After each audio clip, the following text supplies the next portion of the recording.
Hello friends, मैं Aparna Pandey crazy learner में आपका स्वागत करती हूँ। फ्रेंड्स, इस वीडियो में हम लोग बात करेंगे क्लास 5th ईवीएस एनसीईआरटी की। जैसा कि आप जानते हैं, मैंने भी बताया हुआ है कि अगर आप NCERT class 3rd, 4th, 5th की कंप्लीट कर लेते हैं तो आप 15 आउट ऑफ 15 मार्क्स अचीव कर लेते हैं सीटेट में, ईवीएस वाले पोर्शन में जो 15 मार्क्स का कंटेंट आता है। ठीक है, तो देखिए, इससे रिलेटेड मैं क्लास 3rd और 4th के वीडियोस बना चुकी हूँ। क्लास 5th का भी कुछ पार्ट पहले वाले वीडियो में कवर कर चुकी हूँ, कुछ पार्ट इसमें कवर करूँगी और इसके बाद बस एक और वीडियो आएगा और सारा आपका कोर्स कवर हो जाएगा। ठीक है, अगर आपको पीडीएफ चाहिए आप टेलीग्राम पर क्रेजी लर्नर सर्च करके आप जुड़ सकते हैं। मैंने अभी न्यू ही चैनल बनाया हुआ है आप लोगों की डिमांड पर, तो उसमें मैं क्लास 3rd और 5th की एनसीईआरटी की जो पीडीएफ है वो डाल चुकी हूँ। 5th की मैं तब डालूंगी जब 5th पूरा कंप्लीट हो जाएगा। ठीक है, तो आप उसमें जुड़ सकते हैं। चलिए अब हम लोग स्टार्ट करते हैं आज की क्लास अपनी। तो देखिए, पहला पॉइंट है, मलेरिया की दवा किस पेड़ की छाल से बनाई जाती है? तो सिनकोना पेड़ की छाल से। ठीक है, ये आपको ध्यान रखना है। चलिए नेक्स्ट पॉइंट पे हम लोग आते हैं। नेक्स्ट पॉइंट जो है हमारा एनीमिया रोग से संबंधित है। एनीमिया रोग जो है वो किसकी कमी से होता है? तो आयरन की कमी से होता है। ठीक है, हीमोग्लोबिन, जैसा कि आप जानते हैं हीमोग्लोबिन की जो नॉर्मल रेंज है वो क्या होती है? 12 से 16 GM/DL ये होती है। अगर उससे भी कम हो जाता है तो भी क्या होता है? एनीमिया रोग हो जाता है। तो आपको ध्यान रखना है हीमोग्लोबिन व आयरन की कमी से होता है। और आपको ध्यान रखना है कि इसको सही करने का उपाय क्या है? तो गुड़, आंवला, हरी पत्तेदार सब्जियां जो हैं इनमें देखिए आयरन पाया जाता है ना, तो इस वजह से ही ये अगर सेवन किया जाए तो एनीमिया रोग सही हो जाता है। ठीक है, तो ये आपको ध्यान रखना है। ये क्वेश्चन बहुत बार आया हुआ है, बहुत बार आया हुआ है। और जब मैं ऐसे बोलूँ तो आप समझ लीजिएगा कि चीज़ें बहुत इम्पॉर्टेंट हैं और याद रख के चलिएगा। नेक्स्ट हम लोग आते हैं। देखिए, वही बात है जो मैंने बताया, हीमोग्लोबिन की सामान्यता किस रेंज में होना चाहिए एक नॉर्मल इंसान के? तो 12 से 16 GM/DL ये आपको ध्यान रखना है क्योंकि एनसीईआरटी में मेंशन है। नेक्स्ट हम लोग आते हैं, किस वैज्ञानिक ने बताया कि मलेरिया मच्छर से ही फैलता है? तो किसने बताया था मलेरिया मच्छर से ही फैलता है? रोनाल्ड रॉस ने। तो ये आपको ध्यान रखना है। अब देखिए, अब जो कुछ पॉइंट्स हैं वो बछेंद्री पाल के बारे में है और बहुत इंपॉर्टेंट पॉइंट्स हैं, तो आपको ध्यान रखना है। एवरेस्ट पर चढ़ने वाली पहली भारतीय महिला कौन थी? बछेंद्री पाल थी। इन्होंने कब चढ़ाई की थी, कंप्लीट की थी? तो 23 मई 1984 को। ये कहाँ से है? नाकुरी गढ़वाल से हैं। कहाँ से है? नाकुरी गढ़वाल। ठीक है, गढ़वाल कहाँ पर है? उत्तराखंड राज्य में है। ठीक है, गाइड करने वाले ब्रिगेडियर, मतलब इनको किस ब्रिगेडियर ने गाइड किया था? अब देखिए, ये आपको बहुत छोटी छोटी बातें लग रही होंगी पर सीटेट ना छोटी छोटी ही बातों से क्वेश्चन बनाता है, इसलिए मैंने यहाँ मेंशन किया हुआ है क्योंकि इनका नाम कई बार आया हुआ है एनसीईआरटी में। तो ज्ञान सिंह। ठीक है, अब देखिए, ये पहली भारतीय महिला थी लेकिन संसार की ये 5वीं महिला थी जिन्होंने एवरेस्ट पर चढ़ाई की थी। चलिए नेक्स्ट आते हैं अपने पॉइंट पर। देखिए, एवरेस्ट को नेपाल में क्या कहते हैं? तो सागर माथा कहते हैं। ये बात आपको ध्यान रखनी है। नेक्स्ट हमारे कुछ पॉइंट्स जो है वो गोलकुंडा किले से रिलेटेड है। देखिए, जब मैं ऐसे नोट्स बना रही थी तो इसमें बहुत ज़्यादा कुछ इम्पोर्टेंट दिखा नहीं, थोड़ा सा स्टोरी टाइप का ही था। आप चाहें तो कुछ वीडियोस भी देख सकते हैं इस किले से रिलेटेड, बाकी जो मुझे इम्पोर्टेंट लगा वो मैंने इसमें लिख दिया। पहली बात तो आपको ये ध्यान रखना है कि ये हैदराबाद तेलंगाना में है। ठीक है, आगे हम लोग देखेंगे। अब देखिए, इसकी जो बाहरी दीवार है इस किले की, उसमें 87 बुर्ज बने हुए हैं। पहले तो आपको पता होना चाहिए बुर्ज होते क्या हैं। तो देखिए, जो एक नॉर्मल दीवार होती है वो ऐसे होती है, लेकिन जो दीवार थोड़ी सी गोलाई में आगे की तरह से झुकी हुई आपने देखा होगा, अगर आप कभी भी हिस्टोरिकल प्लेसेस में कहीं गए हैं तो आपने देखा होगा, ऐसे है ना, निकली हुई उभरी हुई बनी होती है थोड़ी गोलाई में, तो उसको ही बुर्ज बोलते हैं। ठीक है, और ये सामान्यतः दीवार से क्या होते हैं, ऊंचे होते हैं। तो ये आपको ध्यान रखना है। आगे देखिए यहाँ पर किसका शासन था, कुतुबशाही सुल्तानों का, ये आपको ध्यान रखना है। ठीक है, ये सन याद कर भी सकते हैं, नहीं भी कर सकते हैं। यहाँ पर सुल्तान अबुल हसन का जिक्र हुआ है कि इन्हें कुचिपुड़ी नृत्य बहुत पसंद था, तो इसलिए ये पॉइंट्स आपको याद रख के चलना है। चलिए नेक्स्ट आते हैं हम लोग अपने पॉइंट पे। मल्लापुरम जिला कहाँ है, तो ये केरल में है। आपने अगर प्रीवियस ईयर सॉल्व किए हुए हैं तो आप बिल्कुल जान सकते हैं कि प्रीवियस ईयर में क्या है आपका। जैसे कोई भी गांव पूछ लिया जाता है, कोई भी जिला पूछ लिया जाता है और आपसे पूछा जाता है ये कहाँ पर है, तब आप सोचते हो, अगर आप बिल्कुल न्यू हो, कि ये कहाँ से आ जाता है। तो मैं आपको बताऊं, जिन जगहों का जिक्र एनसीईआरटी में किया हुआ होता है ना, बस वहीं से आता है, इसलिए मैंने चीज़ें लिखी हुई हैं। मल्लापुरम जिला केरल में है। चांद पर उतरने वाले सबसे पहले व्यक्ति आप जानते होंगे, नील आर्मस्ट्रॉन्ग है, और 1969 में इन्होंने चांद पर कदम रखा था। अंतरिक्ष में सबसे अधिक समय तक रहने वाली पहली महिला कौन सी है, सुनीता विलियम्स, ये आपको ध्यान रखना है। नेक्स्ट आते हैं, अडालज की बावड़ी कहाँ है, तो अडालज की बावड़ी कहाँ है, गुजरात में है, अहमदाबाद से 18 किलोमीटर दूर।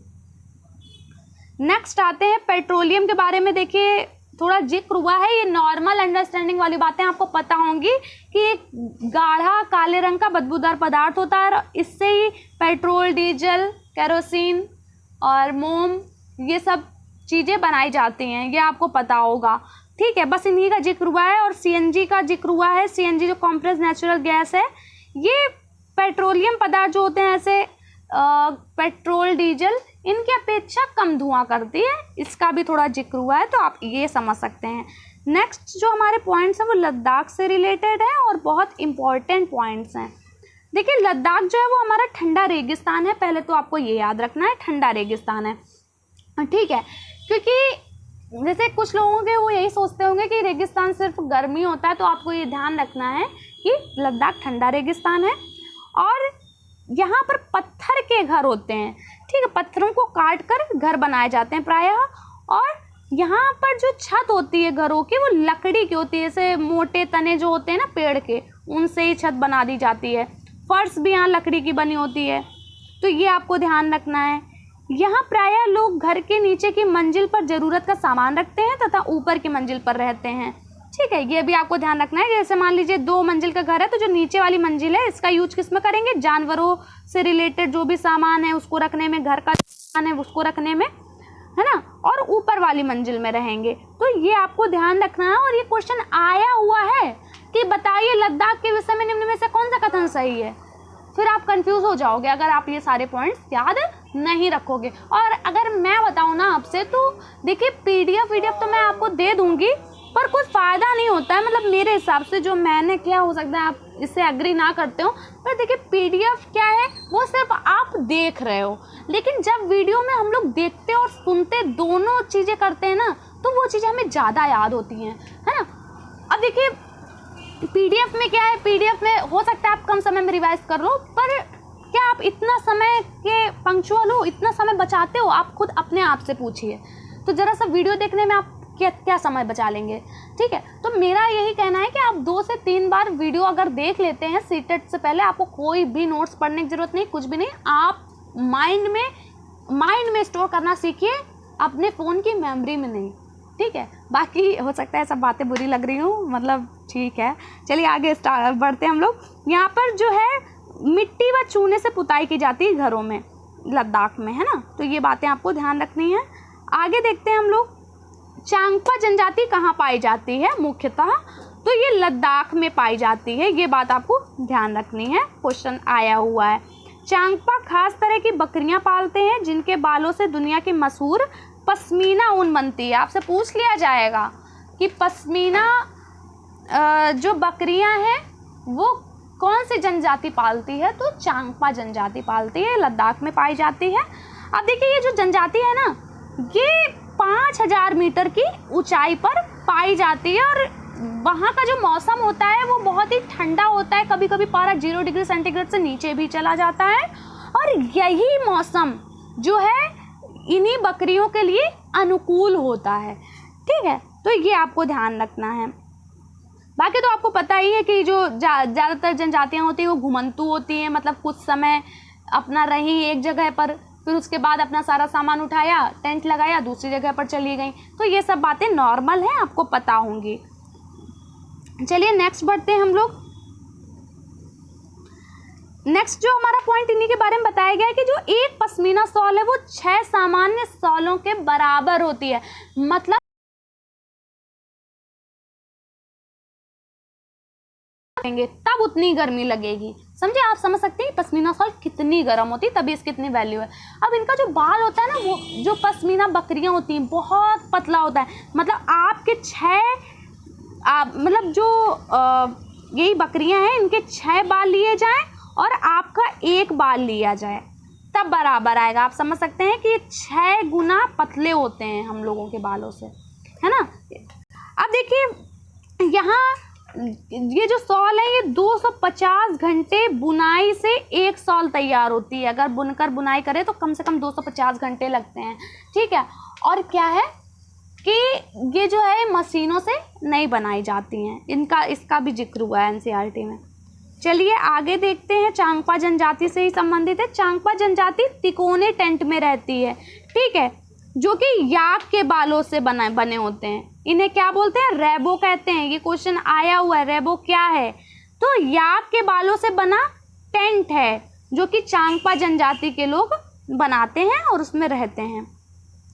आगे हम लोग देखेंगे, चांगपा जनजाति चांगथांग नामक क्षेत्र में पाई जाती है। ठीक है, चांगथांग नामक एक इलाका है, क्षेत्र है जो कहाँ पर है? लद्दाख में है, वहीं पर ये रहती है।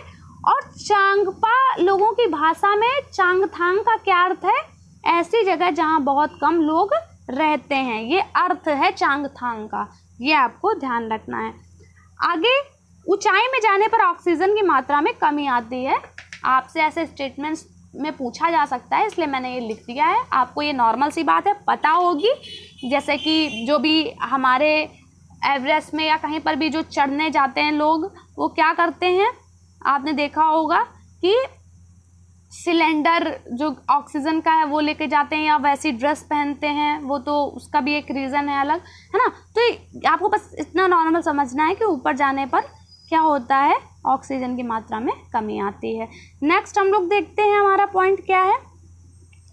नेक्स्ट हमारा पॉइंट है, रेबो के पास ही भेड़ बकरियों को रखने की जगह को क्या कहते हैं? मतलब रेबो तो मैंने बता दिया आपको कि जो याक के बालों से टेंट बनाया जाता है ना, तिकोना, उसको क्या बोलते हैं? रेबो बोलते हैं। उसमें चांगपा जनजाति रहती है। अब देखिए ये टेंट में तो वो अपना रहती है ना, अब उनके जानवर भी तो साथ में रहते हैं।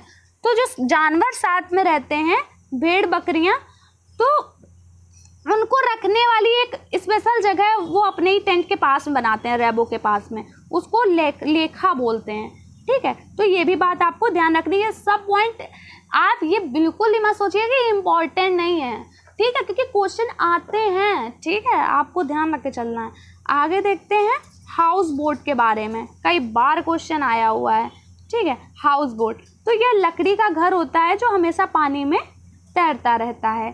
ठीक है, इस घर में लकड़ी पर खूबसूरत क्या होती है? नक्काशी पाई जाती है। मुख्यतः कहाँ पर? छत में पाई जाती है।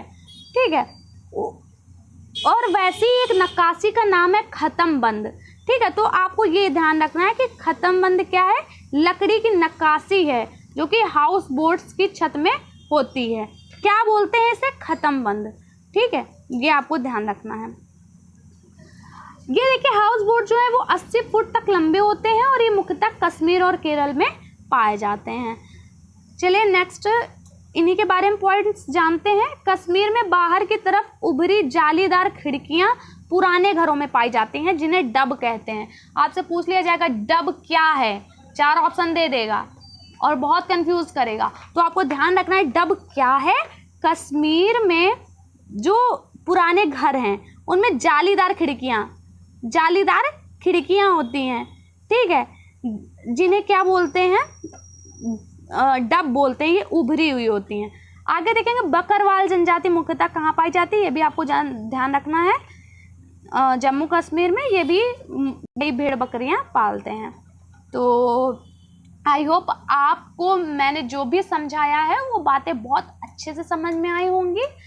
ठीक है, तो अगर आपको मेरा वीडियो पसंद आया है तो वीडियो को शेयर ज़रूर किया कीजिए, क्योंकि आप जानते हैं कि मैं अभी बहुत न्यू हूँ यूट्यूब में और मुझे आपका सपोर्ट की ज़रूरत है।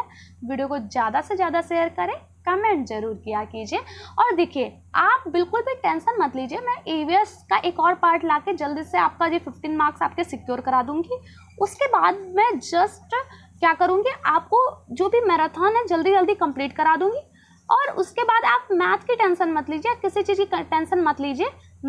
आप अब मेरी जिम्मेदारी पर हैं, आप क्रेजी लर्नर के साथ जुड़े हुए हैं, अब आपकी टेंशन मेरी टेंशन है।